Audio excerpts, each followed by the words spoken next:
Okay, well, we'll get this thing going. I know, yeah, as Scott mentioned, we'll have some people coming in, just going over some ground rules.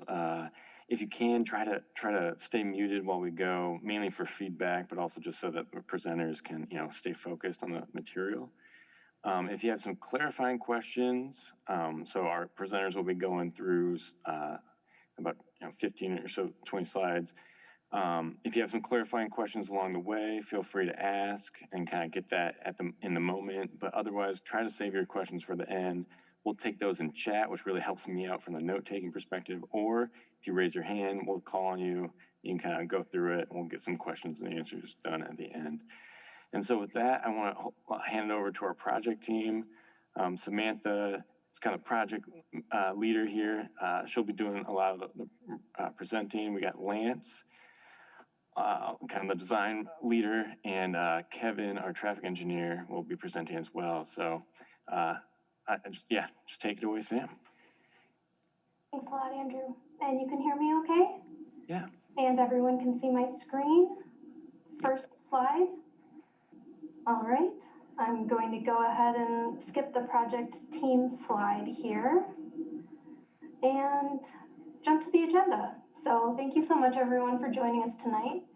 The presentation tonight will follow the outline you're seeing here. As Andrew mentioned, we are going to have time for questions, answers, comments, discussion at the end of the presentation. But if you do have any kind of clarifying questions along the way, just let us know. So let's get to the public engagement goals and process. So this is the first of 2 planned public meetings. This first meeting is kind of a data gathering meeting. Design is at a very concept level.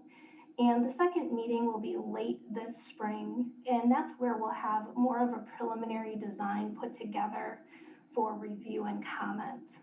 The goals for this meeting tonight are to discuss the cross-section concepts, to discuss intersection concepts, to get feedback on extent of lighting along this corridor, and to get feedback on anything else. So this project is on Syene Road from the intersection of Syene Road and McCoy Road, south down to Aurora Avenue. The background on this project is that recent development along the corridor has really changed the character of the roadway, and the roadway was not updated with the neighborhood developments that happened. So the city of Fitchburg hired a consultant for a study project to determine how to reconstruct Syene Road to better accommodate the mixed-use developments within the area, and that study was completed in 2019. Now that planning study will be put on the project website after this presentation if people are interested in looking at that. So the need for the project is really that the formerly rural, very rural corridor transitioning to a mixed-use corridor, the pavement condition, and some intersection functionality. So the improvement concepts, before we get into really the details of the improvement concepts, the work we've done to date is the wetland delineation has been completed. There's been topo survey. Some of the underground utilities have been located. The traffic study has been completed, and we've developed these design concepts. So the things we're going to focus on tonight are the roadway cross sections, intersection improvement concepts, which will be various levels of improvement depending on the intersection. We'll talk about extensive lighting within the corridor, and then we'll just briefly touch on stormwater improvements and also sanitary and water main, which we'll know more about further in the design. So this project started with that 2019 study that I had mentioned.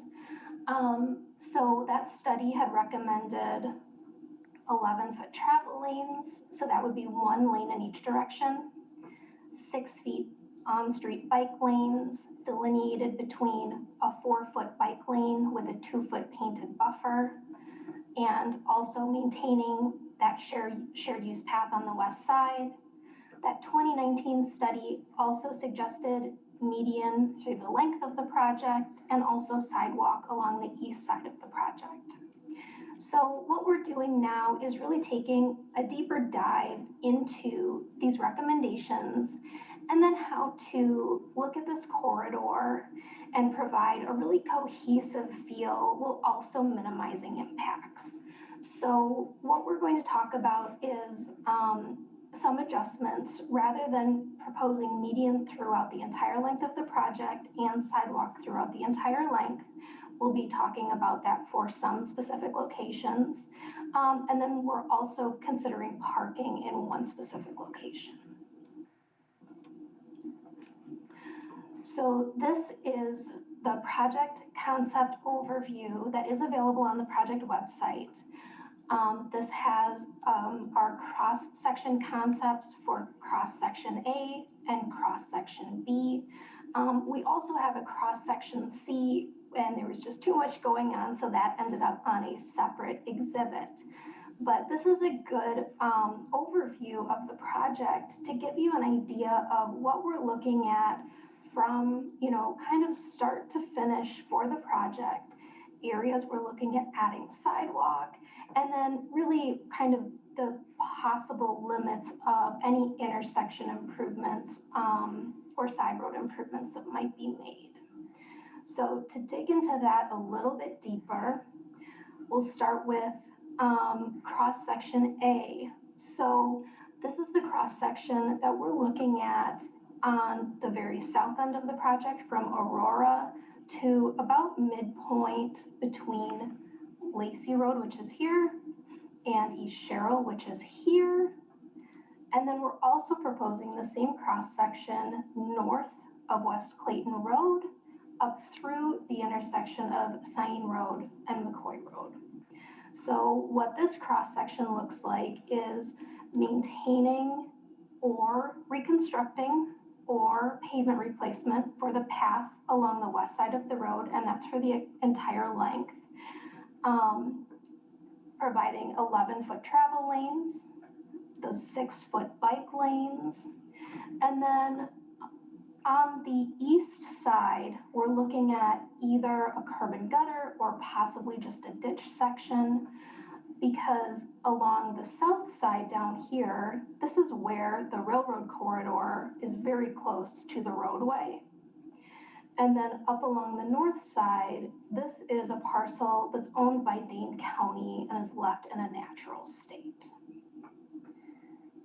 So moving on to cross-section B.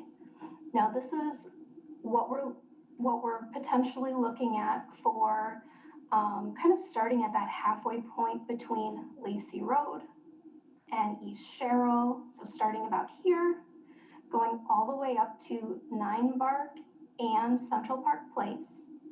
And then we're also looking at this for Argus to West Clayton Road.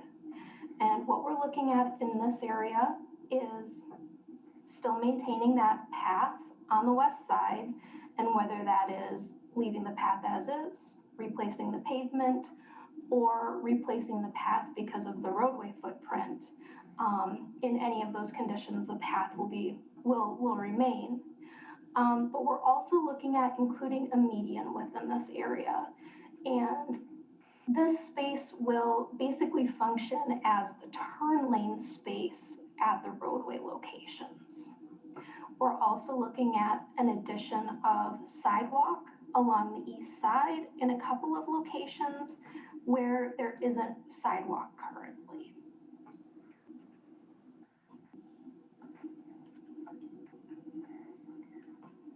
So this third area we're looking at, we're calling cross-section C, and that's between 9 Bark and Central Park Place and Argus Lane.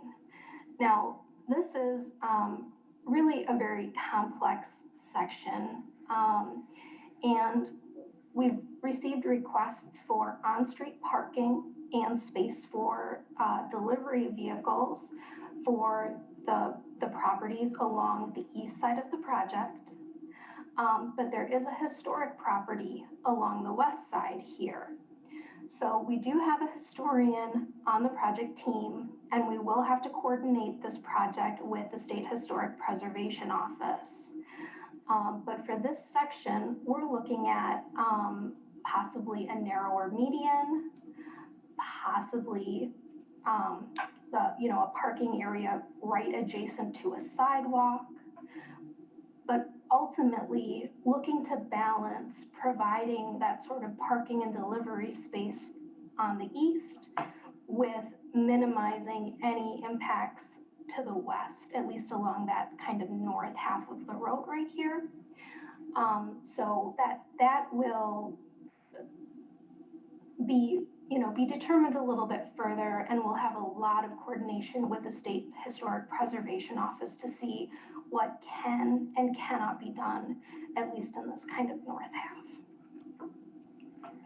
So overall, what we're looking at throughout the corridor is adding curb and gutter, which will act as a kind of a traffic calming measure, and also medians through the more residential areas. The project is also going to be improving Lacey Road from Syene Road, or that railroad crossing, to the Haight Farm Road roundabout.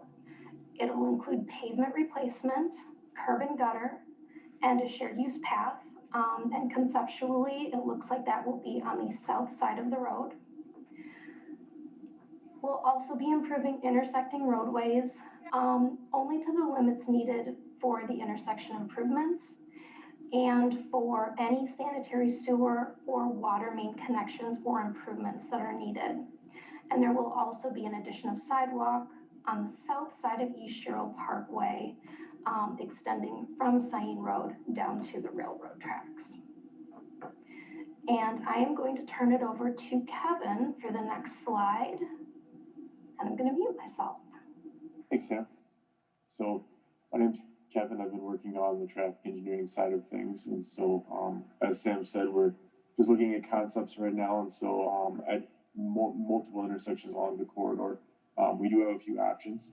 So starting on the south end of the corridor, Lacey Road, as well as intersections that we've looked at to look for alternatives. This one, just right off the bat, as you all know, is right next to the railroad crossing, which does play into this decision. We did look at traffic volumes and operations. We looked at the existing condition, which is an all-way stop control, and then we looked at a traffic signal here. We looked at both the existing and the design year volumes, and found that a traffic signal, I think unsurprisingly, results in fewer delays. The existing conditions do not fail in the future year, and I think a big part of the decision here is going to be the railroad, and just making sure that whatever control that we choose here results in the safest possible situation, given the fact that road crossing close to a traffic, any kind of intersection can cause some safety challenges with queuing from the traffic control devices all over the tracks. So we just want to minimize that as much as possible. We're looking at some alternatives, not just in intersection control, but depending on what intersection control is chosen, how to space that intersection as well from the railroad crossing, again, to kind of maximize the safety that we can provide here. That's all I had for Lacey. For East Sherrill Parkway, this is another always stop. This intersection gets fairly busy, and we did find that right now the southbound leg does have some failing movements during the PM peak hour, and with the additional traffic that we would expect in the future year scenario, that delay increases to failing movements on every approach, and including the intersection. And thank you, Erica. I should have clarified from the beginning. Let me rewind a little bit. So the level of service that I'm talking about here, what it's based off of is traffic analysis where we look at the traffic volumes that are present, and we calculate delays that we would expect each of the users making the different movements, whether it's eastbound, that left through and right LTR, westbound, northbound, southbound intersection. And so we take the delays and then we assign them a level of service, A being very little delay and E and F being very high delays and very undesirable, especially E's and F's.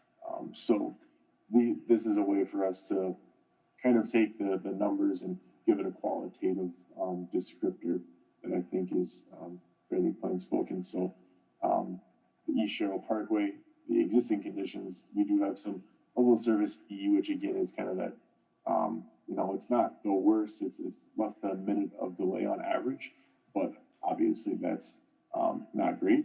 And then into the future year, even the entire intersection experiences levels of service E and F during the AM and PM peak hours. So KL has actually already looked a little bit further into the alternatives at this intersection, both for a traffic signal and a roundabout. We've developed some concepts, and as you can see, the contrast between those two is not great from a level of service standpoint. In other words, from a delay standpoint. And both of those intersection control alternatives would be expected to have good operations into the design year.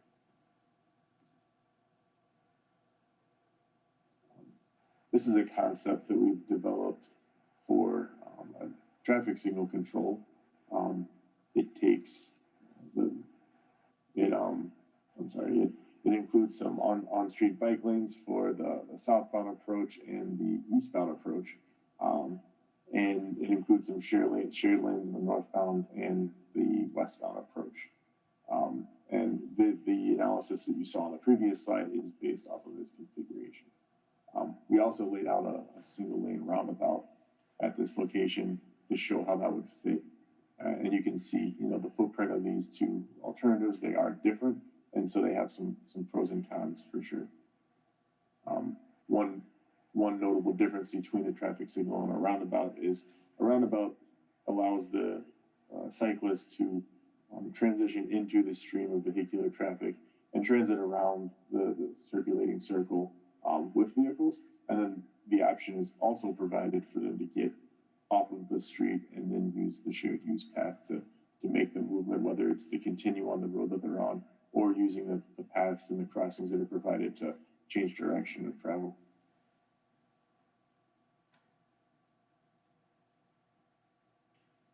Moving up to the north, Nine Bark, Central Park Place, we've looked at a few options here.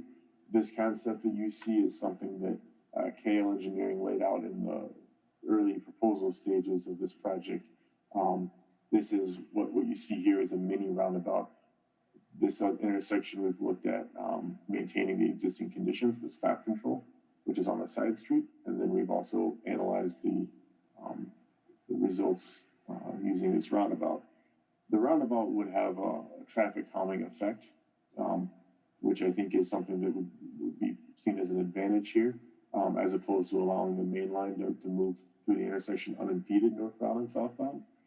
This specifically is a mini roundabout, which is different than what you might think when you hear roundabout. There's not very many in the state. And as you can see, this is a very small diameter circle. It fits mostly in the footprint of the existing intersection. And so one very big difference between a roundabout, a traditional roundabout, and this mini roundabout is that the center island is not something that's not traversable like in a regular intersection, regular roundabout.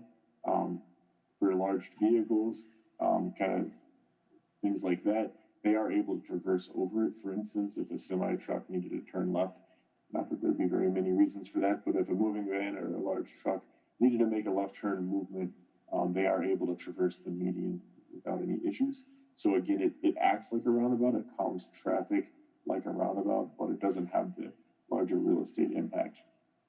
And looking at the levels of service calculations here, we do see that the eastbound left turn through movement would struggle. That's that level of service F in the bottom right table. That's during the design year, 2045. So it seems that with additional traffic on Syene Road, some of the side street movements would struggle to especially make that left turn. Whereas the roundabout would offer very low delays into the design year.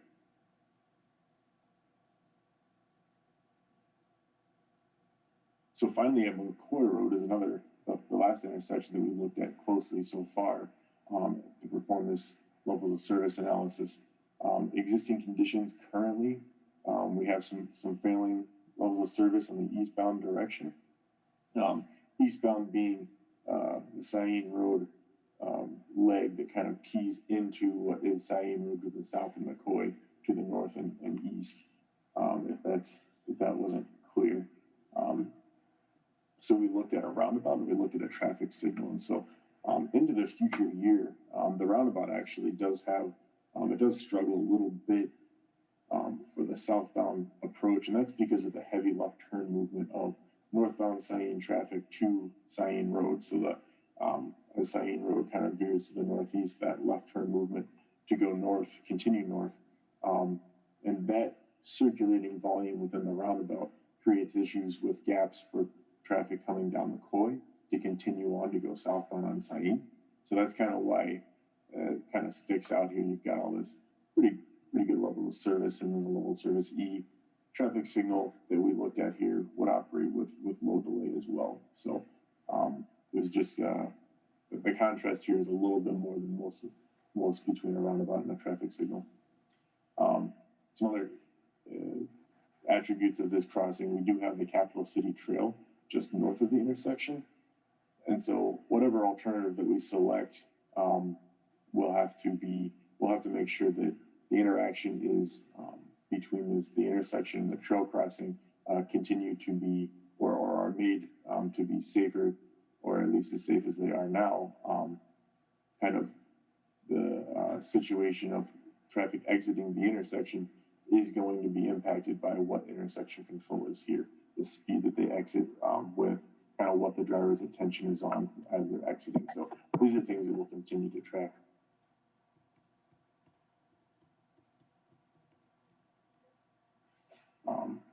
At these other intersections, we've gone through less analysis, but there have been public requests to remove restrictions at Aurora and Argus. Those are intersections that have those right turn channelizing medians right now. And I know that at Argus, a big part of that is the sight distance to the north. It's difficult to see traffic coming southbound on Syene. And so in order to promote safety, the left turn is restricted. We are doing our best to flatten that hill out with this project, which should help promote good sight distance here. No changes in control are proposed at Rodeo, no Oaks Ridge or Clayton. We do hope to improve the bicycle and ped connectivity there. And then we're also looking at some potential mid-block crossings for pedestrians between Lacey and East Sherrill, and then between Rodeo and No Oaks Ridge.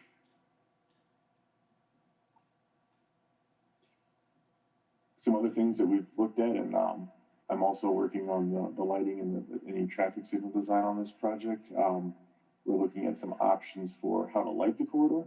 And so there's three main options. So the first option would be to just institute continuous lighting throughout the corridor, certainly lighting at intersections, but then evenly spaced lighting fixtures throughout the corridor to increase lighting for pedestrians, bicyclists, and drivers, all users. The next option would be similar to what's in place right now, which is just sort of spot lighting at each of the intersections. And then note that we would include lighting at Argus Lane. The last option, option 3, would be kind of in between option 1 and 2, where we would select for areas in the corridor that have high traffic volumes or high pedestrian and bicycle users, and choose to do continuous lighting along those segments just to help increase safety, visibility, and user comfort there, and then stick with the intersection lighting to the north and south extremes of the corridor. And with that, I'll hand it back to Sam. Thanks, Kevin. So some of the other improvement concepts we will be looking at as we get further into the design include stormwater improvements for the project. So with the addition of curb and gutter, we will be putting in storm sewer to capture that water, and then we'll be designing a place for that water to go. And the project will be required to meet the city stormwater ordinance. We will be replacing the sanitary sewer in select locations and also the water main in select locations. But for all of these different improvements, we'll have more information about these to share in the future when we have more details about the rest of the roadway, where we know kind of where these pieces will fit in. So the next steps, as far as after this meeting goes, is that the city will be reviewing these concepts and the feedback from this meeting. It'll start at the Common Council meeting on March 9th. It'll be reviewed at the Transportation and Transit Commission on the 11th, Board of Public Works on the 15th, and Finance Committee and the Common Council on the 23rd. After that review, we will be moving forward with preliminary plans. We'll be working on the stormwater management evaluation and design, and then we'll be working on preparing for public meeting number 2. And so just so you know, we will be coming back with some additional details on that 9 Bark and Central Park intersection. What we really have is very high level, concept level right now, and we'll be bringing forward some additional detail for review at that second meeting. And then we'll also be bringing forward some additional detail for the McCoy Road, Syene Road intersection as well. So just so you guys know, we wanted to at least tell you guys what our, kind of initial traffic evaluation is showing us, but we will be bringing some further details forward at that next meeting. Overall, the project schedule is city approval of concepts in March, like I had talked about, preliminary plans in April, a public meeting late this spring. We'll be looking at starting the real estate acquisition process in early summer of this year. We'll continue with final plan development, detailed specifications through the end of 2021, and we expect construction in 2022. So how you can get involved in the project. First, thank you so much for coming to the meeting. If you know people that were not able to make it, please encourage them to look at the exhibits on the website. We will be placing the presentation on the website. There is a survey that will be available for people to fill out kind of thoughts and pros and cons on some of these things we've been talking about. You can reach out directly to the design team. We are hoping that we can get comments by March 11th, which is a couple weeks from this date, but then that sort of fits within those city council and board meetings, just so we can kind of make sure we're capturing public comments to be able to report back to those groups in time.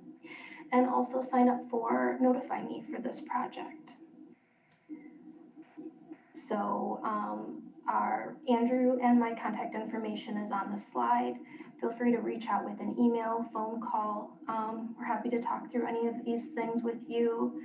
And Andrew, I'm going to turn it back over to you for questions. Awesome. Thanks. Thanks, Sam. Thanks, Kevin. Really appreciate it. So we had a ton of questions, and thank you all for being so civil. I really appreciate it, and for kind of going back and forth. Love hearing the discourse virtually. Very helpful. So I will post right now the survey link into the chat, so you guys have that. I will also put the project website into the chat, so you guys have that. So we definitely got that out of the way. So, and the survey, we're trying something new here, so feel free to give us feedback, but we're hoping that it gives a little bit more kind of spatial elements so you can really get in the nitty gritty. Feel free to fill out multiple surveys if you have multiple kind of specific issues. So hopefully that will be helpful. You guys asked a lot of questions. I tried my best to kind of categorize them. We have some general questions. So up front, from Jason, will the slides be posted? Yes, the slides will be posted on the city website, and I posted the survey link. Getting to speed limits. So real quick. So yeah, as Ron noted, the speed limits were reduced to 35.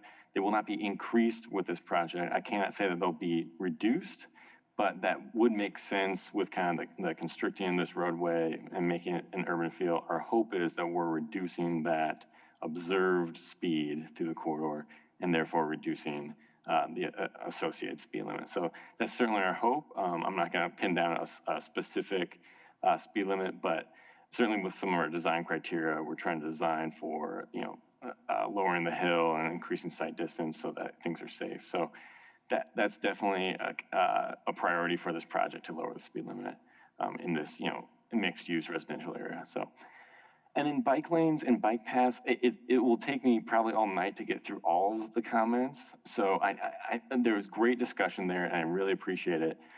I'll note, generally speaking, we're talking about having both on-street bike facilities and the side path, multi-use path, for different users. So, as you guys mentioned, yes, certainly in the Ironman contenders, they'll be using those on-street bike paths, but also, other folks who might be, biking more like a commuter biker who's not, staying right on the neighborhood, versus somebody who's walking or biking locally in the neighborhood would really prefer the path. So that it's kind of using, it's a different facility for different users, and that's kind of the intention.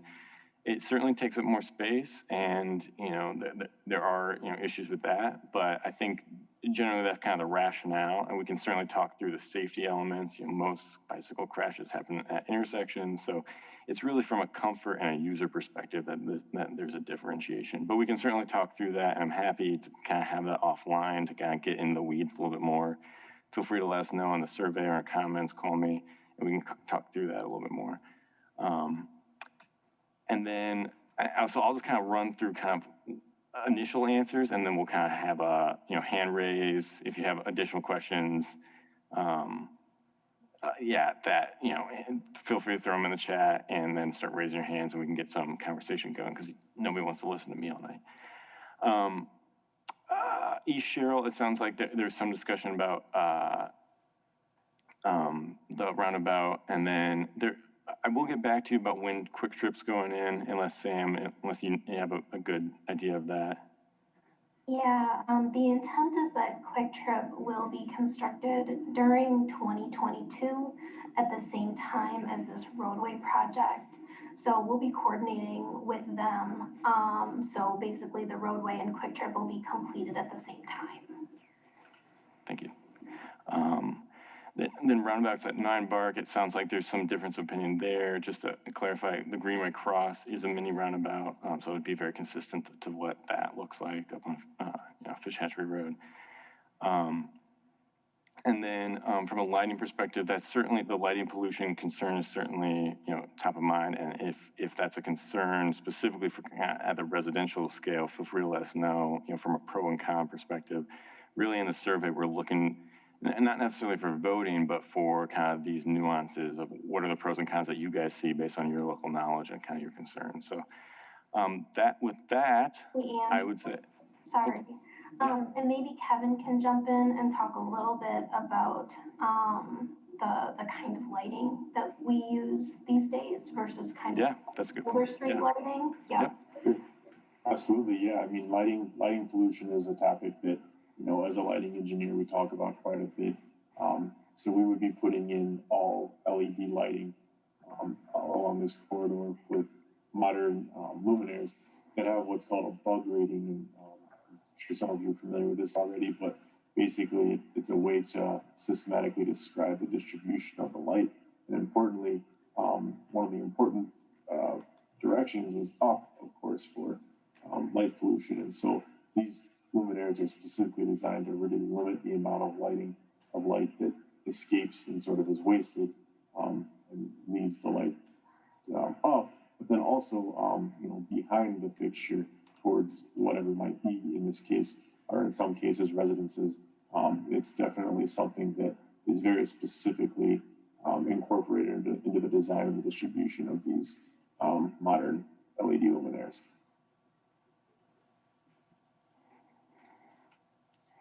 All right, thanks, Kevin.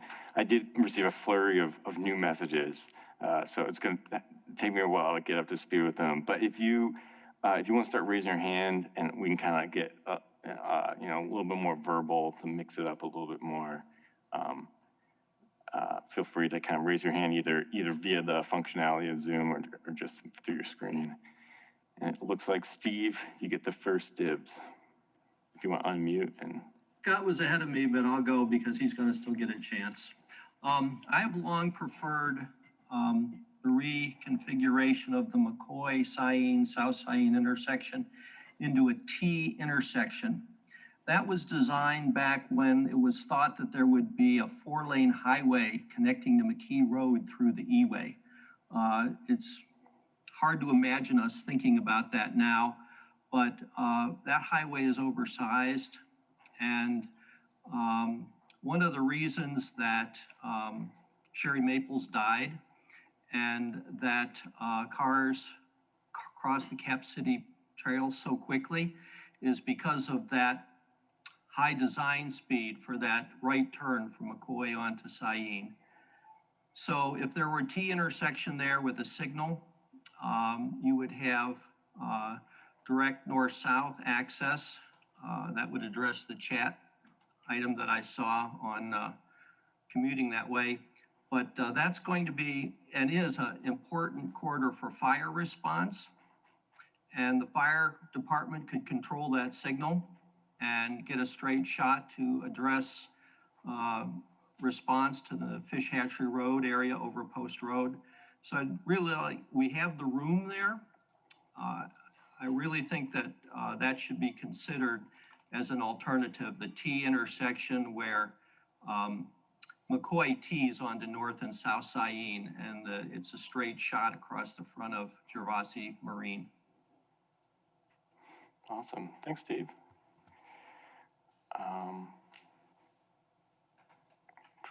All right, next up, does anyone else have a question verbally? Otherwise I can dip into the chat. Scott. Yeah, my hand's been raised, so. All right, sorry. It must be on another screen, my bad. No worries. Haven't we all learned to use all of these video chats by now? I don't have a question. I just wanted to document 3 comments, but Steve kind of nailed down one of them, which was the really kind of high danger of the McCoy, Syene, Cap City Trail intersection. So I just wanted to document 2 other really big concerns. Is I hope that if we are looking at medians as part of the design, that we don't blanket apply road design standards that have been used very recently in Fitchburg. And I put this in the chat as well, but the Lacey Road section from Sherrill to Highway 14 has intersections that are really, really dangerous. I've almost been hit 4 times taking my kids to Forest Edge Elementary because the medians are being placed too close to the intersections, so you can't turn into the near lane, and then they are having tall plantings put on there so that you don't actually even have visibility to the traffic coming. So I think visibility and median placement needs to be looked at, because where it's been done very recently in Fitchburg is actually pretty poor and pretty dangerous. That's my first thing I wanted to document. Second is part of why I moved to Uptown Crossing, and I probably am not alone in this, is proximity to Cap City Trail. And I have 3 kids who I really wanted to grow up cycling on Cap City Trail. And the crossing is pretty dangerous right now. And so I think not only the speed limit needs to be looked at, but I think things like roundabouts really aren't good pedestrian or cyclist options once traffic's high. I moved from some prairie where they put roundabouts everywhere, and they put them on high traffic roads and you couldn't cross, and it might slow traffic down, but it doesn't. But the problem is there's no stop ever. And then you have the visibility problems as well. So I just want to really raise that getting across Syene Road for people who are cyclists and who have families who are doing that. I think roundabouts aren't the answer. And there are several factors to consider there because there are a lot of small kids in our area. Now that they put Forest Edge Elementary in the area, there are going to be a lot more small kids in the area trying to cross these roads. That's all. Thank you. Awesome. Thanks, Scott. Anybody else have a question they'd like to raise? Otherwise, I can dip back in. All right. And this time I'll actually scroll through. All right. Not seeing anybody there. Erica Okay. has her hand up. Scott or Steve, I feel like you should take my flight. You got this. Nice. All right. Yeah, go for it, Erica. Hi, all. First, my name is Erica Hoscalo. I live in Swan Creek, and I want to take a moment to appreciate the information we have, but also that we have a lot of different views in our neighborhoods, both within the smaller neighborhoods and our partners across the street. So I'm impressed at how civil everyone is today. Thank you. I have some concerns about if we're putting 4 stoplights on Syene, they're just going to race down Crinkle Route, or they're going to race down Big Blue Stem, right? Like, I'm already thinking, how can I avoid all these traffic lights? How am I going to be at punishment light if I'm east-west turning north or south? So I'd like to also acknowledge that whatever we fix here is just going to spill over into some other area. As we saw when Lacey was under construction, Cheryl became a hotbed of, and now also all the potholes that are coming for it. And I also wanted to share my concerns about the wildlife. If we're really expanding Syene Road in some of those areas, we're talking about pushing potentially either to the, I don't know who bought those houses, but my God, like your front road is a street. And then the other side is a historical property, or it's part of the Nine Springs E-Way. So I'm concerned about that. And the light pollution, I'm really glad that there's more modern technology being used, but I'm also concerned about animal cycles too. It's not just like, I can't see the sky, but also I'm thinking about the wildlife that I'm grateful for in our area. Great. Thanks, Erica. All right. So just to clarify on the limits of the project, so we won't be continuing the bike path south of the project limits to Aurora. I know, it currently ends. There will be a reconstruction project on South Syene, south of our project, being constructed this year, but that won't touch, as far as I know, bike lanes or multi-use paths. So, thanks. Yeah, you can kind of orientate things. Yeah, as we get into it, if you guys want to kind of spell out some specific spots, we can kind of orientate the residents to exactly what we're talking about. All right. Are there any kind of comments that were in the chat that you felt like weren't addressed specifically yet, and we can kind of highlight those? And then otherwise, we'll certainly be compiling answers to all of these, and so don't think that they were lost. I see Steve with his hand up. Steve, go for it. Okay, these are future-oriented things. How are the traffic projections developed? And this is a rhetorical question for you to answer in your design. In particular, Herman Road is going to be extended into Uptown, and the center of gravity of population will be moving into Uptown and even further east with new development. So the growth in population in the area will not be following necessarily the current traffic patterns of Syene, South Syene and McCoy. They could be using roads internal to Uptown and onto Herman Road. So that's something that I'd like to see explicitly addressed in the design. Also, the neighborhood plans for McGaw and Uptown call for commuter rail stations at the railroad and Central Park Place, and at the railroad and Lacey, just south of there, across from the Addison. So are you keeping that future possibility in mind for when we get commuter rail service and a new legislature and regional transit authorities? And you don't have to answer that now, but yep. Yeah, those are great questions. So my understanding of Herman Road is that A few things might have changed since kind of the original layout, and that connection might not be persistent into the future. So I know that certainly the roundabout, the connection from Nine Bark through Central Park Place down to Lacey, that was included in the travel model. And so actually a lot of the new development in Uptown will use that to Highway 14. So I think in some past projections, the Syene traffic was much higher. It shifted a lot of the traffic, off of Syene and then just directly onto the highway. And so I'll have to double check on that on the Herman Road, but that's my understanding that those are kind of two disconnected developments. There would be some more development up by Herman, but it wouldn't be connected to Uptown. Don't quote me on that. I'll verify that and get back to you. And so certainly, some of that development is included in kind of how it loads. It's very tricky to kind of get all that right and know exactly how it's going to all play out. But certainly with the MPO and the travel model, we have an estimate of what that development's going to be, how many trips that's going to generate, and then roughly where it's going to load and how it's going to be distributed throughout the area. So that was all included in kind of in the traffic analysis that Kevin mentioned, and specifically some of those future year volumes.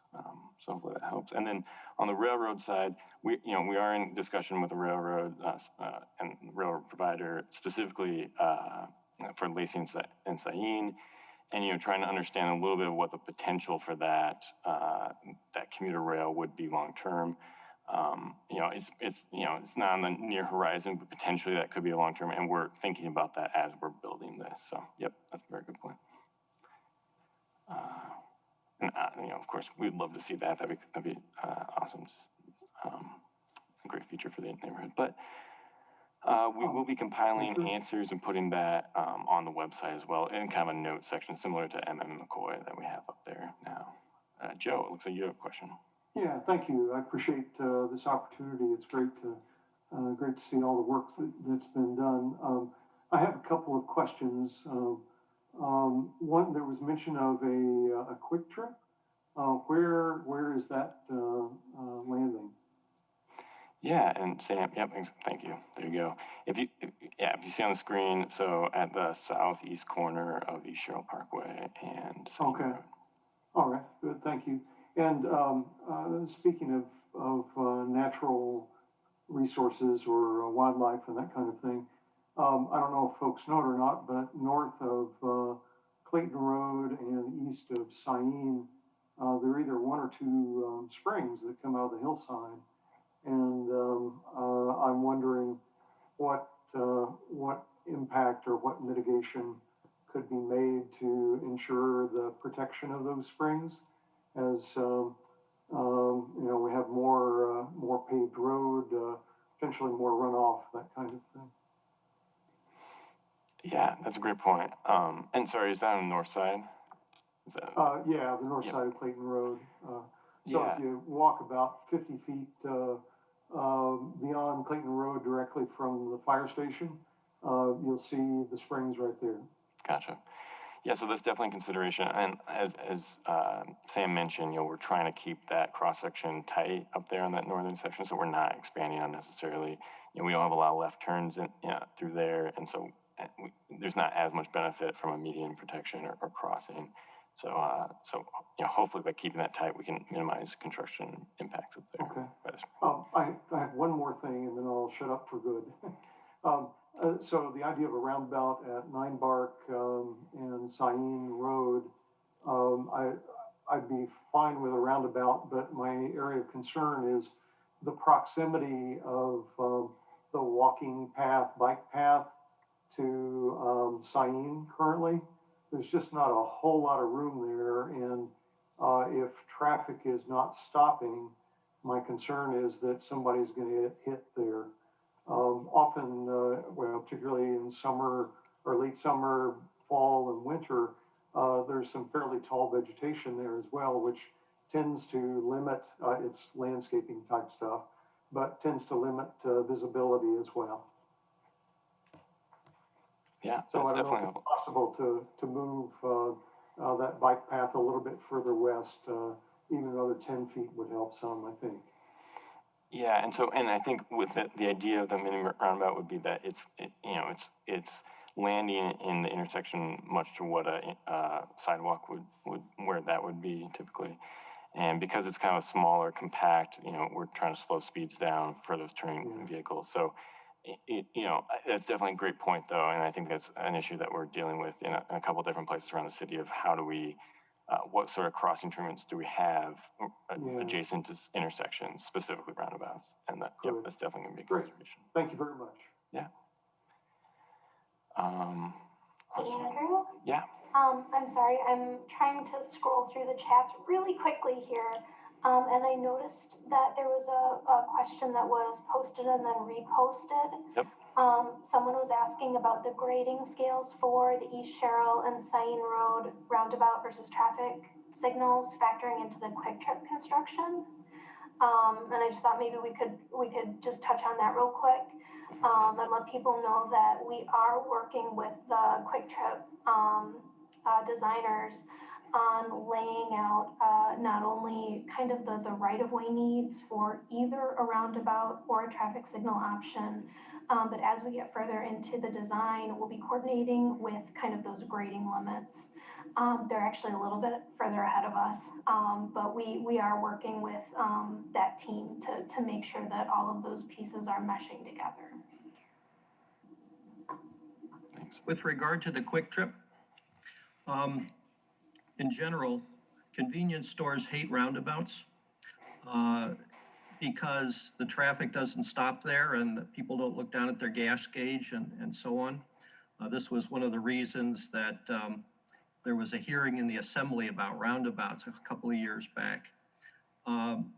So I hope that we do not let the business at Quick Trip overpower the safety and transportation needs of the city. And I have a question about the Quick Trip. Is it planned to be a suburban style? One story, lots of asphalt? I'm not as familiar with the site plan as Front canopy, because that is a real glaring injury to the plan for uptown of an urban neighborhood. And Lance, I'm not sure if you're still on. You may be a little bit more familiar with the site plan. I guess see if he's jumping back on. I will say that we've talked to Quick Trip and their designer about the signal and the roundabout option, and they've been very agreeable to, either alternative. They've been very agreeable to provide, basically our worst case right-of-way assumption. So, I would definitely say there's no sort of direction from Quick Trip on where this intersection is going. They've really just sort of said, whatever you want, and, we'll just give you the right-of-way you need and just let us know, so. Thank you, and thanks to Quick Trip. I think, Sam, the Quick Trip is going to try to keep the look and the feel to be neighborhood friendly. I think that they had a public meeting, a neighborhood meeting there maybe a month or two ago. And they had some renderings, and they talked about lighting, and so they're sensitive to being in a neighborhood like yours.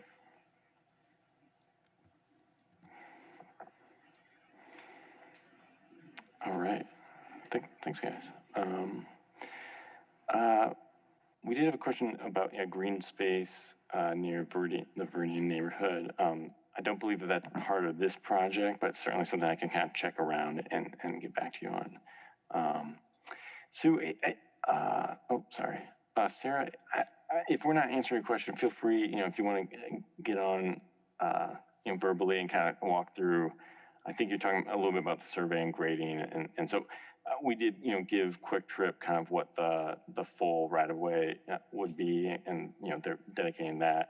But certainly, we'll be coordinating with them on kind of what the final elevation is. But yeah, Sarah. Hi, Andrew. I'm not as concerned about Quick Trip's input on the design. What I'm trying to get at was the grading scale that you used factoring in the traffic that's going to be increased going to Quick Trip. It's more, how do we make the call as residents in the neighborhood as to which option we prefer and give you that feedback? Mhm. Does your design actually include the traffic increase going to a business? Gotcha. Sorry. I was thinking survey, like, road, surveying. Yeah, okay. Okay. I thought it was like getting real technical. Okay. Yeah, no, but that's a great point. I mean, so our design doesn't specifically include, like the traffic models don't specifically include Quick Trip, for example. There was a lot of development or kind of general, like in the way the TAZs, the traffic analysis zones are laid out. There is development being loaded onto South Syene there. So we are kind of taking that into account for the future year in terms of like general development. So there's kind of more trips loading in between East Sherrill and Lacey. So it's being factored in from a future build condition, not necessarily, certainly not in the existing conditions. That was just the count data. So both will work, and really roundabout and signal options, really work well in any of these conditions. It's really just kind of some of the other, like from a traffic operations perspective, it's from some of the other elements, that people have talked about, and certainly that we would love to hear more about in the survey, as you kind of lay out the pros and cons based on how you guys feel. So, all right. Both the Gribbs have questions and comments. We live in that historic property you keep mentioning. So this is Jamie. I'm going to let Ty go first, but just trying to speak up here. Yeah, hi, this is Ty Gribb. Like my wife mentioned, we live in the McCoy house. Couple questions. We get our own special section of Syene, the so-called option C. And the road is over 50 feet wide at that section. And the neighborhood that was put in between Central Park Place and Argus Lane is right up against the road. So any additional width is going into our direction. And a couple questions. One, why was that development allowed to build that way if they wanted a parking lane? Because that 8 feet they're going to take is actually going towards me. And also, what happens if your proposed expansion goes into our lot? I don't actually know, because I was out tromping around the survey markers this afternoon, and I don't think you can fit the additional width there. So I guess the function, I'd also like the comments about the function of an 11-foot median on that section. And it seems like you're assuming that there are no houses on the road, so therefore the section along that stretch is totally open towards our property. And I would just like comments what the thought was about making the road that wide at that point. One last thing is that development is nominally part of the new urbanism type development, where the idea is that all the traffic would take place in the alleys behind the place. And I'm wondering why the delivery drivers can't simply take the alleyway behind them. Oh, and one last thing I'll say is that the intersection at Argus, about night, no one obeys the no left turn there. So you might as well fix that, because it's not working. Awesome. Thanks, Ty. Sorry, did your wife want to say something too? I think he got it. We're good. I was going to say something about the nobody obeying the left turn, but he got me in at the end. Thanks, Jimmy. Yeah, so real briefly, so yeah, the project team can certainly speak a little bit more to the width. So that is the tightest section, kind of along this corridor. We're trying to, yeah, again, balance, and so there is a pretty big terrace there between the sidewalk and the edge of pavement, and that will be, mainly where that parking lane and kind of growth would come from. But depending upon the cross-section option that you're looking at, that width would vary. But I mean, I can assure you that, our survey team went out there and understand kind of what that right-of-way dimension is. And so the roadway, wouldn't be taking up, there is width to do what we're talking about, but there are very variable options on how much that width is depending upon the cross section. So it's a good point to bring up. And Lance, I don't know if you have any specifics in there that you want to kind of flesh out. No, I think you covered it. It's, we're not real concerned with left turns or access points through that section, so we can narrow up the median considerably different than getting close to an intersection where it provide left turn lanes. But we are very sensitive to the both properties. We do have to be concerned with drainage. The water's going to be going north through there, so we're putting in storm sewer. We're looking at the ditching. So there's a lot of elements here. We're going to have to, one of our next steps is to actually run some cross sections through there to see kind of where our impacts are going to be. So we have a lot of work to do in that area, but these are all good things to keep track of. So I'm glad you brought them up. So just a quick question. This is Ty again. What happens if you need part of my lot? I don't, like I said, I'm not familiar with this. How would you handle that? What are the rules around that? So I can speak on that just a little bit. We do have a historian on our project team that, it works on these kind of things all the time. And what we've talked about for, your property specifically is, for historic properties, it's not always just the property line or the home that sets the historic boundary. But we've talked about that the trees along the front of your lot also are contributing elements. And so, we've talked about kind of what level of impact we might be looking at. But excuse me, sorry. But what if it wasn't historical property? What are the property owner's rights in this situation? So property owners' rights are that, we go through and follow the state rules as far as acquisition, where we get and Lance, actually, maybe I'm just going to turn this over to you right away because you're much more fluent in the acquisition piece. So if it's determined that we need to take property, then this is for any property along the project. It doesn't matter who property is.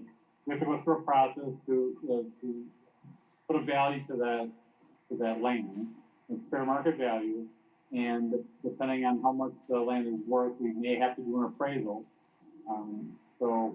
Some properties are considered nominal; it's under $10,000 that the value is worth, and then we do not have to go through the appraisal process, but we can. It's not that we don't have to, but it's a streamlining effort. And then for those other properties, there's an appraisal done by a third party, it's reviewed by the city, and then an offer is giving out to the property owners, and then there's a negotiation time frame in between. Yeah, and so for that would be the case for most of the properties along the corridor. For a historic property, it's much more complicated. If we're obtaining real estate from a historic property, it's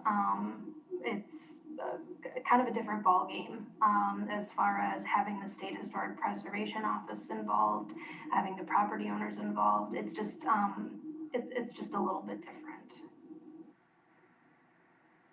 So, and I guess what, I wanted to make sure I was, addressing is that, it's not just looking at the right-of-way space, it's also looking at the trees. So there's more going on than just, touching property lines.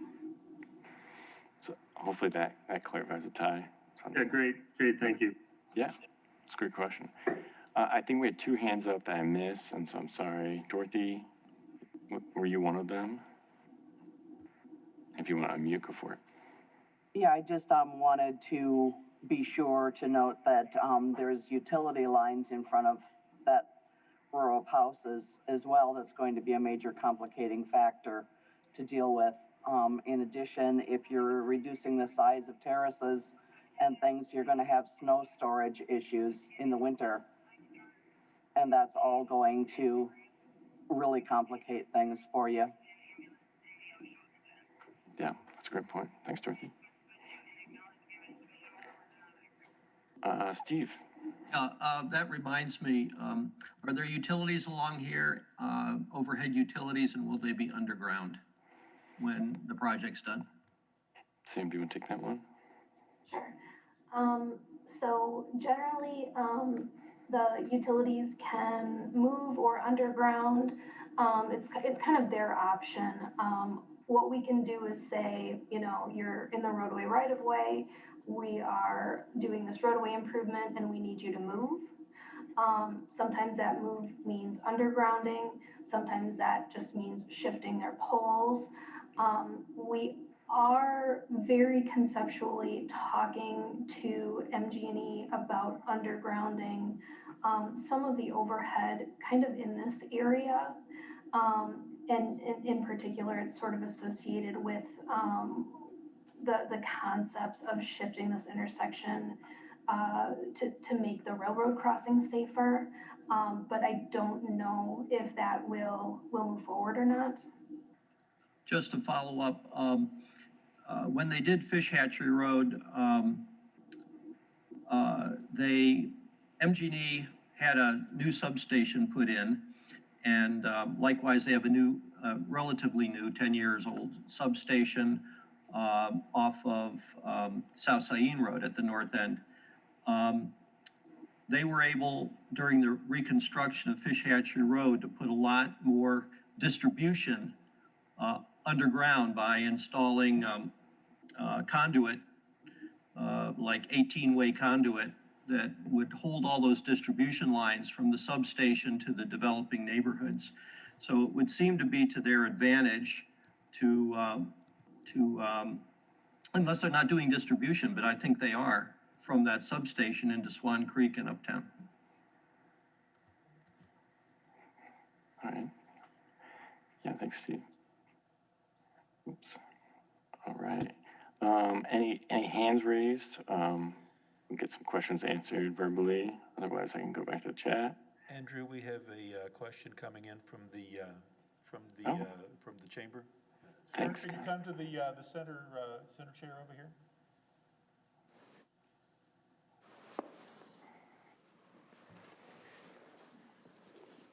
During the construction, the access will have to be maintained because of the fire department. What other access do we have as a resident on 9 Bark to go east across during construction? Access to 14. Yeah, that's a great point. So we haven't gotten into the construction kind of phasing and how we would do that exactly. We will also have, you know, McCoy being constructed during the same time. So we're very cognizant of kind of how that will be sensitive of how we plan it out. But you're right that we have the fire department. We're going to have to keep some local access open. And, so we'll be working with that. We might have more ideas at the next public meeting, but that'll probably be, you know, later in the design effort towards the, you know, final plan set. So definitely save that, you know, save that idea and give us some feedback. And if you can in the survey, that would be helpful. Thank you. How long will the project take from the start, first shovelful, to the end? Yeah, that's a great question. Yeah, again, it would involve kind of how complicated of staging are we doing to kind of keep that access open, and therefore how many stages and how many kind of temporary and all that. So I can't give you a firm estimate now, but we'll probably know more about that into the summer at the end of the design process. Sam, do you have anything else to add? No, I think that's perfect. We do expect this to take, you know, an entire construction season, but Andrew is absolutely right. Until we determine how we'll split up the different stages, we won't know exactly how long this will take. We're just not to that point yet. But we do know that we will be maintaining access, and we're planning on at least staging intersections, so there are not multiple intersections closed down at a time. So if work is happening at the Lacey Road and Syene Road intersection, East Sherrill would be open, for example. So you know, so we're definitely thinking about that, but we're still kind of high level. And And we have started kind of, as Lance might mentioned, working with the utilities, so MG&E, the telecom provider. So we're kind of in that phase. So now is kind of where we're learning about where their utilities are and working through that process. I saw some requests for other utilities that won't necessarily be part of the project, but certainly as utilities are relocated while we're doing this, we would welcome that. All right. So, Sue. Yeah, go for it. Hi there. I have a question about South Syene specifically, and then relating that to Seminole Highway projects. In that, over a course of a number of years, there's more than one reconstruction project in the pipeline for a South Syene Road. And at the same time, over on Seminole Highway, the same story applies. There's more than one project, so that in either case, if I'm reading the tea leaves correctly, there are 2 to 3 years of disruption on each road. Is there an advantage, or should we be talking about, what can you tell us about just doing everything on Syene Road all at once, before or after doing everything all at once on Seminole Highway and the west end of Lacey Road? I just envision people running out of gas between the two, trying to figure out how to get home. Sure. Yeah, that's a very good point. And certainly from a stage, we try to balance all of this, and we don't want to be doing too much in one part of the city that, everything's messed up and then nobody else is getting any projects. And so I think that, and also from a financial standpoint with the TIDs and kind of how, we're getting that money and some of the kind of expiration dates, we want to be cognizant of that as we're designing some of this. There is certainly TID money in this project, specifically going to the Lacey and Seminole and East Shero and Seminole. And so, I think that's part of kind of the phasing and some of the construction timeline. But to the extent that we can minimize it while we're out there, for example, staging the South Syene this year, and then this portion next year, and then the North Syene portion, and then a couple of years after that. We want to make sure that we're not, blowing the whole thing up so nobody can get anywhere. So if that makes sense. So it's a great point.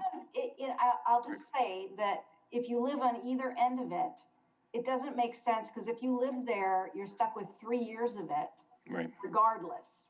And so I'm just raising my hand to saying, rip the Band-Aid off, and let us just deal with 1 or 2 years of impossible transit on one half or the other half and get it over with, instead of splitting it and having it be 3 and 4 years on each side of the city. Yep. Yeah, it's a good point. Yeah, we certainly appreciate that. Yeah, there is a little bit of a capacity from both on the staffing level and on a financial level that we're trying to manage. But yeah, that's a very good point, and certainly a good consideration for future projects. Any other kind of questions, both in person and kind of on live stream? Andrew, I'm just going to jump again. I'm sort of frantically scrolling through comments. It looks like a couple people commented on the path bridge. Oh yeah. By, and I'm not going to say this name right, I apologize. The Gervasi driveway. Okay. So I guess I believe that's right about here. If you guys can see my mouse moving around in that general area, we are going to be looking at that. That is on our radar as far as something that needs to be addressed and improved. We haven't dug into it yet, but we'll probably be looking at something like a box culvert. But that improvement is on the list. Thanks, Sam. And then there was also, also saw a couple different posts asking about if there's parking added in that segment between 9 Bark and Argus, if that cost would be assessed against the residents. I've seen that a couple times, so I just thought we could jump back to that. And I guess as far as my understanding goes, there is not going to be an assessment for that kind of an improvement. I believe that's right. I know there is, in the CIP, there is some assessment towards utilities in certain areas, and so from the stormwater facilities, for example, but I'm not aware at this time of a specific assessment for the curb gutter and parking, if that helps. And just to clarify, on kind of the north section from McCoy Road north to the city limits, right now in the CIP, that's currently slated to 2029 for planning and engineering and 2030 for construction.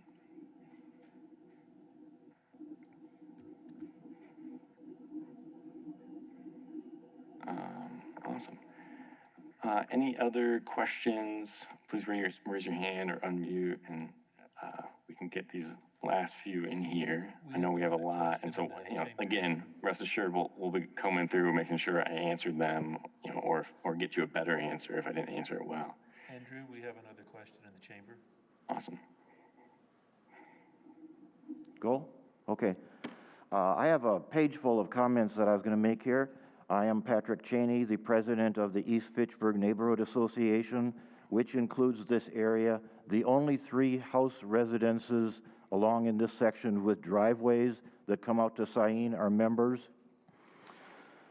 I compare a lot of this to the East Lacey project that we did a few years ago, and in there we had a subcommittee of the East Fitchburg Neighborhood Association that met with the Mead and Hunt designer and the traffic engineer of Fitchburg, Anna, and the public works director, Corey, at that time, and Lacey Road came out to be a very good project. That was monthly meetings with them. You have 2 meetings, which is not very much. That's only 1 more than developers are obligated to hold, and they don't want to listen to anybody. The worst that I have seen in this plan, looking at your project page, is parking lanes anywhere along Syene. And I thought I saw a road profile that had parking lanes on both sides. I'm hearing what you're saying here, that maybe it's just 1 parking lane in front of Uptown Crossing. That is a very bad idea to have parking anywhere along Syene. Uptown Crossing has been endlessly criticized for those houses being so close to the east side of Syene. They should have been pushed back way far away from Syene as it exists now. To have parking lanes in front of there is a terrible idea. And it adds either 12 feet for 1 parking lane or 24 feet if there's any section where you would have parking lanes on both sides of the road. That's just a whole lot of wasted pavement. There is no parking allowed on East Lacey Road, but there are the on-road bike lanes, so I don't see why on earth Syene should have any parking lanes at all on there. As far as the roundabouts, no roundabouts anywhere on here for various reasons. At East Sherrill especially, there is likely to be a stream of traffic north-south on Syene, just as there is on East Lacey right now with the roundabout at Fahey Glen. And the smaller the roundabout is, the more dangerous it is, because you count on traffic, in this case, would be going north and south continuously. And if somebody suddenly goes through the roundabout and turns left, they pretty much are jumping in front of an oncoming car. That happens a lot on East Lacey Road already. Also at East Sherrill, the stream of traffic would be bad for pedestrians walking to the quick trip and bikes trying to cross there because the cars don't stop at all going through a roundabout. A stoplight would produce gaps in the traffic, and I could see a situation where trying to come out of the quick trip onto Syene and go south, first you got to get across the oncoming northbound traffic on Syene, and then watch for a gap in the traffic on the southbound coming out of a potential roundabout, and it could be in rush hour, it could be impossible to get out of there. A stoplight would produce a gap in the traffic, at least going southbound out of the roundabout, so people would have a half of a chance of getting out of there. What would work best there is at East Sherrill is the stoplight but it should have a sensor on there for when a car comes on East Sherrill. That's the way that it is right now on Fish Hatchery and East Sherrill. But it should have a short cycle where it's just enough time for the 1 car, 2 cars, maybe 3 at the most to get out of East Sherrill and get onto Syene, and then quickly go back to Syene Road where the bulk of the traffic is. As far as you surprised me here about possibly considering roundabouts on McCoy and 9 Bark. A very small roundabout is extremely dangerous because through those intersections, even more so, you would expect the traffic to be continually northbound or continually southbound, and anybody who suddenly makes a turn is going to get T-boned right in the side. Anywhere that there's a 10-foot median is a waste of space. It's just not necessary.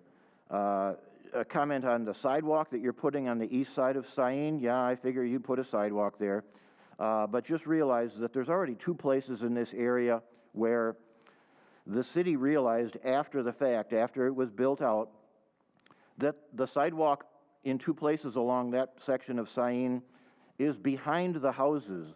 So the houses have no responsibility to shovel the sidewalk. And the city already, a couple of years ago, Corey Horton was Public Works Director, and the Board of Public Works talked about this. The city ended up being liable to have to plow the sidewalk there because there's nobody else responsible. And so if you put a sidewalk along there, I figure you're going to do it, but the city will be obligated with plowing that sidewalk, probably on the whole length then. The multi-use path is on the west side is actually good enough, but again, I figure you're going to put a sidewalk in. When I saw a lot of elements of this plan right here, this looked like it was as much right-of-way as a 4-lane road, which struck me as you're getting all the right-of-way that you need now for a 4-lane road, but you're filling in medians and parking lanes and such things to kind of use up the space, and then later on, it'll be turned into a 4-lane road. This, people who have lived here for quite a while, this is still a rural road, whether you think so or not. As Dorothy mentioned, there's high voltage lines along there, 8,000 volt 3-phase power lines that feed a very large area on there. So I'm wondering what you were going to do with those, because yeah, they either have to be moved back. They're very close to the west side, all along sections of there, and most likely because of what is already built on the east side, this road gets moved to the west, which is right into those power lines. And based on, again, Lacey Road, this was highly controversial and a big problem and very expensive build to the city to move underground the power lines on Lacey Road. That was hugely expensive to do that. So MG&E is not likely to want to bury them. So then you're stuck with power lines up in the air, and they would have to move them. There are 2 tight spots along this section as far as all of these features that you're putting into this road along here. The 2 tight spots, one is between right on the north side of East Sherrill, where the Riva apartment is on the east and the Swan Creek apartments are on the west. Those are already built up pretty close right there, so I'm wondering how on earth you're going to get any kind of a wider road through there. The other tight spot, just as Ty and Jamie were saying there, the McCoy farmhouse, a historic farmhouse. And because, again, of the problem of Uptown Crossing being built, probably wrongfully, so close to the east side of Syene, everything there has to go to the west. You'll be way up into their front yard. The right in, right out at Aurora that I heard about, that really needs to stay. It shouldn't be removed, because just think of somebody coming along southbound and then wanting to stop right in the single lane right there to turn left and go east into Argus.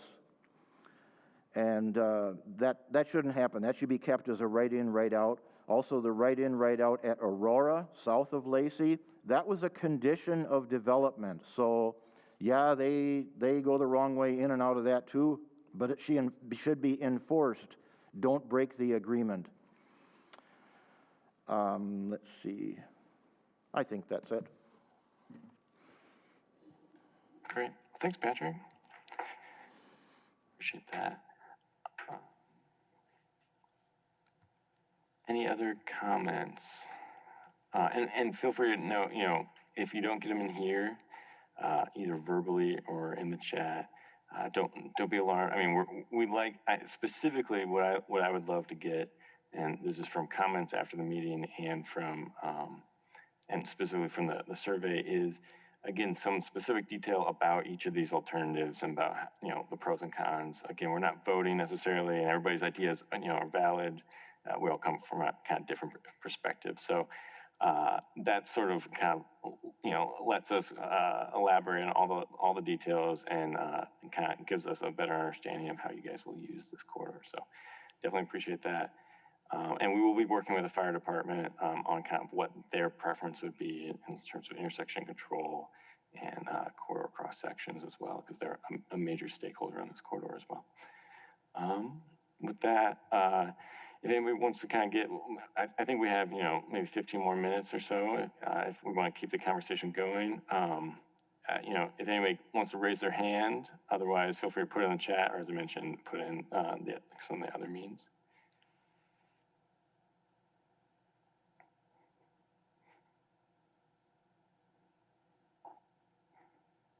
Andrew, one thing that I could mention, I'd mentioned in the chat that Uptown Crossing is part of a smart code district. If someone could talk a little bit about how smart code projects are approved, that might be helpful for people to understand. Yeah, so I'm relatively new, so that won't be me explaining that, sorry. But if, I don't know, Mayor Richardson, if you want to jump in, or otherwise I can definitely elaborate on that in the post meeting. Steve would be able to talk at length about it as well. I guess I would recommend keeping it focused. This is, okay. I think there's lots of other questions, and that's a lot longer than 15 minutes. So. Well, I just want people to know that neither Plan Commission or Council has a chance to vet a lot of the smart code projects, including Uptown Crossing. I would have argued against putting housing that close to the roadway myself. Thanks, Dorothy. Any other questions? And again, sorry, the chat has grown immeasurably, so it's a little bit lost right now, but I can assure you we'll be weeding through that and getting your answers.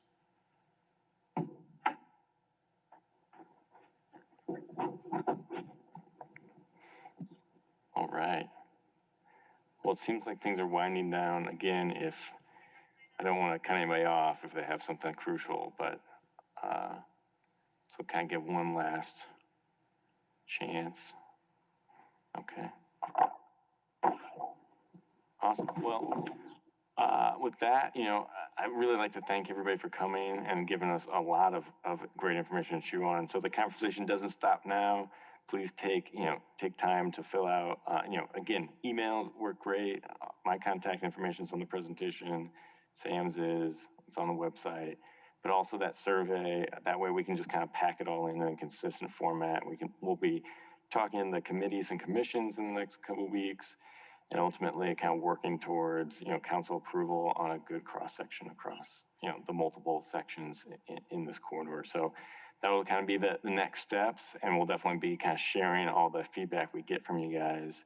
And feel free to, tell your neighbors if they weren't able to make it to this, that we'd love to hear more of that kind of nuanced discussion about what's good, what's bad, what do you love about the corridor now, what do you want to save, what don't you like? And this is all great information. So thanks again for sharing time. Thank you to the design team for spending the evening with us. I really appreciate it. And with that, ending right at 8. Hopefully that works for everybody. Thanks, everybody.